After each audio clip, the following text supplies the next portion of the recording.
What's going on? My name is Seth, and today's video is looking a little bit different than normal. And the reason why is because I wanted to go out and shoot some footage, which I'm actually going to go do right now.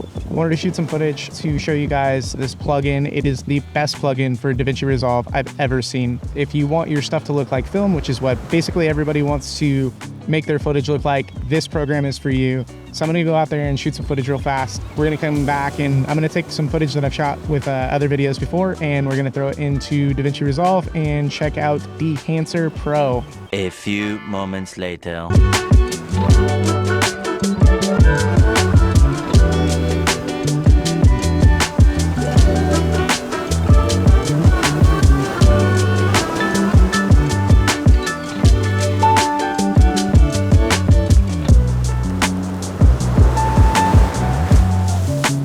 Today we're going to be talking about the best plugin for DaVinci Resolve if you want film emulation looks. Now, Dehancer didn't pay me to make this video. They gave me this program for free so that way I could review it for you. They did give me a discount code if you wanted to use it. Everybody's happy if you use the promo code. 1, they sell it. 2, I get a little kickback. And 3, you get this amazing tool. Again, not sponsored, this tool. I just seriously believe in this tool. They also have an app, which is super cool. It's the Dehancer photo app. It's really awesome. You can check that out too.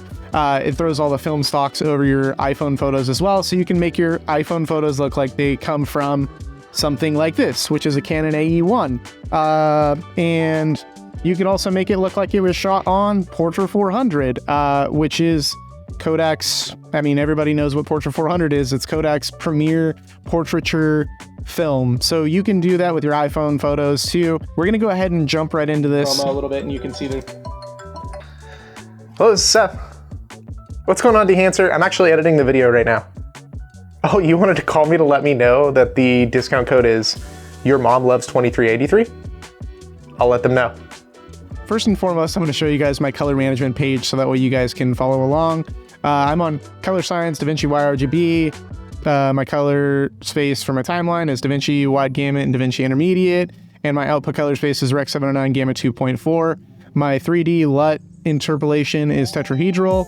It always works better as tetrahedral. I am going to be using one LUT in this because I used some kind of random log that wasn't actually a log on my Canon 1DX Mark II back when I had it, so we're going to use that LUT. Anyways, we're going to slap this on, and the first thing is first, we need to define our input because this looks terrible if we don't define our input. So we're going to choose camera, we're going to go DJI, Mavic 2 Pro, and we shot this in D-Log. We didn't shoot this, I shot it, but whatever. So next thing, the second thing I like to do as soon as I put the film print on there is I like to go down to the print and change it to the print that I'm wanting. So we could do Kodak glossy paper, which looks pretty good. Kodak 2383, which is, everybody loves it. It's amazing. And it's your mom. See what she wants. Hello? Oh, you do like 2383? Yeah, Kodak 2383 is the best. Okay, well, I'm really glad that you called me to tell me that. Okay, I'll see you tonight. And then I'm going to turn on the analog range limiter. So what that's going to do is that's going to kind of compress everything. It's going to sandwich your highs and lows and make it to where it's a lot closer to what film would be. So now that we've done that, we're going to go to our film compression. We're going to enable that. We're going to take our color density and we're going to push that up. Take our white point and pull that back so those whites are still white.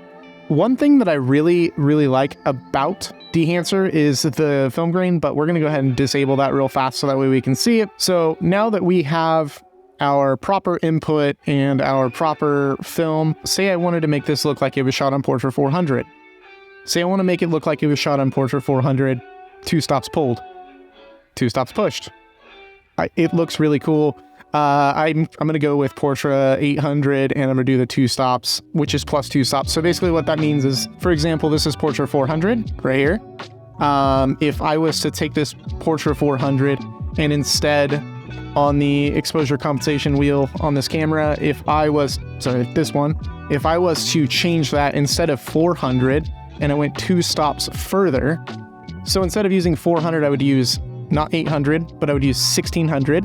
That would be 2 full stops. Once I've done that, this is the look that I would get out of the Portra 800 versus like Portra 400. If I was to pull it 2 stops and use it as Portra 100, that's what it would look like, and adjust my exposure according to that. I am actually really liking what we got going on here. So I'm gonna take some of this contrast out of it. I'm gonna pull that back a little bit. So this is introducing more contrast to the image. Gamma correction. So what this is gonna do is that's gonna drop those highlights and drop those shadows just to make it look proper in the film spec. I'm noticing that this is a little bit warm or a little cool.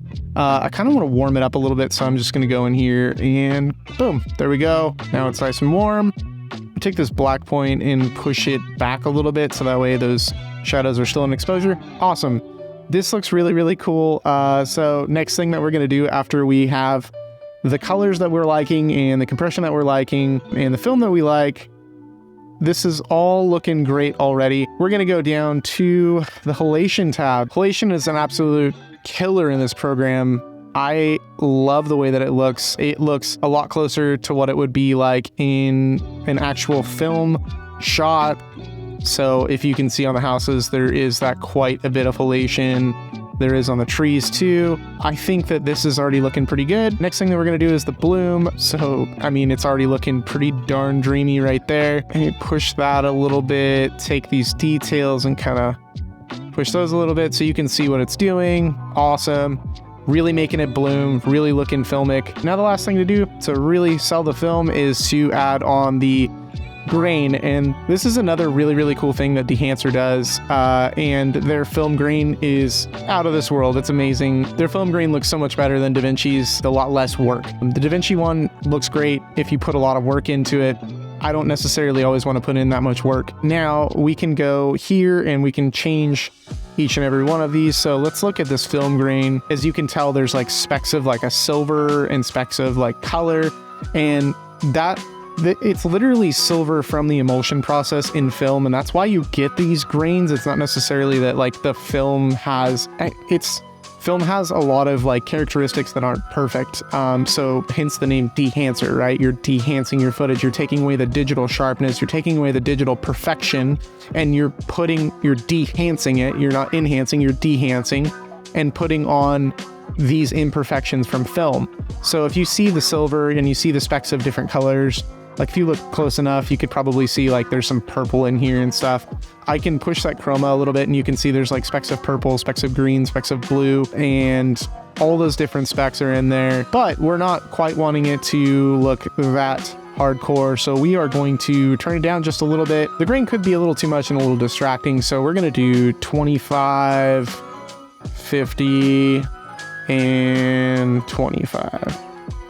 So now that's looking a lot better. Let's watch this footage. That is looking sweet. The renditions of the blue is perfect. So now we're gonna go ahead and we're gonna start the next one. So this was shot, same thing. I'm just gonna throw Dehancer on because I know that I'm gonna do the color space transform within Dehancer because it just looks great. So choose color. I shot this on a Fujifilm X-T3 and I shot it with F-Log. Awesome. Now, again, I'm gonna go down to my print and we're gonna let's do Fujifilm 3513. Okay, so now we're gonna go ahead and go into the film compression and we are going to compress this film. So, white point is looking all right. We wanna bring this tonal range back, kind of give a little bit more of that life back. Color density, I'm gonna push that further.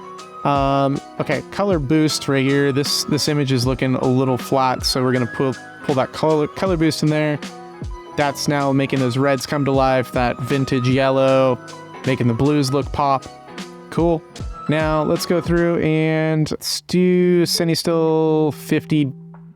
That looks great. Cinestill 50 is really awesome because it's basically re-rolled Kodak Vision 3. So it's basically this, but it's re-rolled. So it's giving like a little more rich color, which I really like. So we're gonna go with that. Again, we're gonna check the push and pull. I kind of like the warmth of the push, so we're gonna go further with that. Now we're gonna go back and we're gonna do halation again. I'm gonna do the local diffusion. Cool, it's looking good. You can see where it's affecting. It's like you can look on these carts here and you can see the halation kind of starting to affect right there. I'm liking that. All right, and we're gonna add the bloom, and we're going to take this bloom, details up, diffusion up, amplify up. I mean, that's looking great. Super, super quick, super easy. All right, now I'm gonna show you what to do if you're shooting with some random picture profile. We're gonna throw Dehancer on, and this is gonna be Rec709 because I need to properly convert this. So we're gonna go to LUTs, EOS HD, Prolog, Vivid, color +1. Let's do that. So what this is going to do is this is going to give me a rather proper Rec709 conversion. So this is what it's looking like. There's a lot of teals and oranges in this shot, and I really like that. So again, going to the print, Kodak 2383 is what I want. We're going to do the color density. We're going to push that up. We're going to push that exposure up. Take this film compression, turn that on, up, tonal range, kind of bring that in. Color density, cool. We're gonna change, Vision 250D is all right with me on this one. So we're gonna push it, and we're gonna add that halation. We're gonna do local diffusion. Should be mainly on those rings because it's gonna be like where highlight points meet darker points is where that halation is basically going to show up the most. Put it a little bit on further so that way his skin kind of pops a little more too. Now bloom, and we're gonna, there we go, there we go. So now we're getting a really cool look. I'm gonna scroll back up and I'm gonna find my white point, and I'm gonna bring my white point up a little bit to try and like kind of get rid of some of that extra exposure. Bring my black point down. Sweet, I'm really liking how this is looking. All right, that's looking sweet. Cool. Last clip, this is going to be shot on my Sony FX3. I shot this in S-Log3 S-Gamut 3 640. Didn't use S-Log3 S-Gamut 3 Cine. I just use S-Gamut 3 because it's a little bit bigger and I wanted a little more lateral room, which you can, I mean, clearly tell there's a lot of highlights here and a lot of shadows. So I wanted all that extra that I got. So we're gonna do a Kodak 2383 print. Again, we're gonna pull that target white back. We're gonna make that white point, we're gonna bring it down, cool. Black point, we're gonna bring that down as well, awesome. Film compression, we're gonna bring that impact up. We're gonna take that tonal range and kind of pull it in. All right, we're now getting a really nice looking image. The stock grain looks a little hardcore. So again, we're gonna pull this back. So we're gonna do 50, 25, 25, cool. I'm wanting to pull this a little bit more, so instead of doing a film negative grain, I'm going to do a film positive grain. The difference between a film negative grain, so this is grain from the emulsion in the negatives. This is grain from the scan when you change it from negative to positive. So I think that grain's a little easier to live with. Alyssa's looking really cool right here. So we're going to do a little contrast boost. And the gamma correction, we're going to pull that down because I know that as soon as Alyssa drops in, she gets to a really high spot. So it's not falling apart. It's looking great. Honestly, I can't begin to tell you how happy I am with this plugin. It holds together so well. Let's get rid of the clips here. And you can see it just holds together from the highest of highs, like all of this up here. It's just so... It's so bright and it's holding together. All the shadows are intact and it's giving us like a really pleasing look. That's without even putting a bloom on. That's without even putting on the halation. Man, it's just so good. I can't even begin to tell you how amazing Dehancer is. I wanted to talk a little bit about different things within Dehancer that I would like to change personally.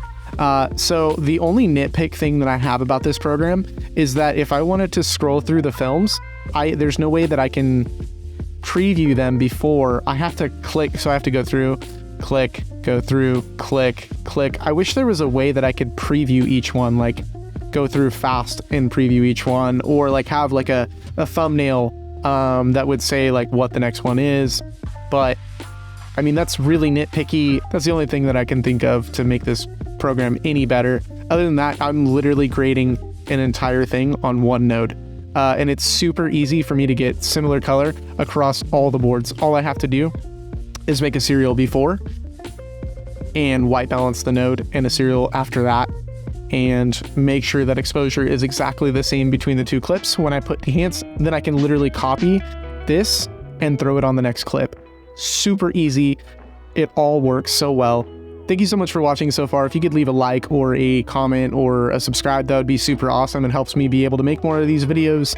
Again, if you want, there's a link in the description to Dehancer Pro, and there's also a discount code in the description as well. Please check it out, try it out, tell me if you find something better. I'm more than happy to be wrong. So right now there's like 63 different film stocks, and they have different films like Portra 400 or Kodak Ultra Color 400, or even Ilford Black and White HP5 Pro. They have Fuji Color Superior. They have so many different types of film. This program is literally a game changer. I really, really like this program. I would not try and sell you something if I did not believe in it. I'm not even selling it. I don't even care if you buy it. I just wanted to show you how amazing it is. So if you guys want, there's a link in the description to go to the Dehancer website. If you can go ahead and like and subscribe to me, that'd be cool. Be able to make more videos like this, be able to help people more. Be pretty rad. All right, see you guys in the next one. How to fake schedule, or how to fake a phone call? How to fake schedule incoming phone calls. Oh, there's an app.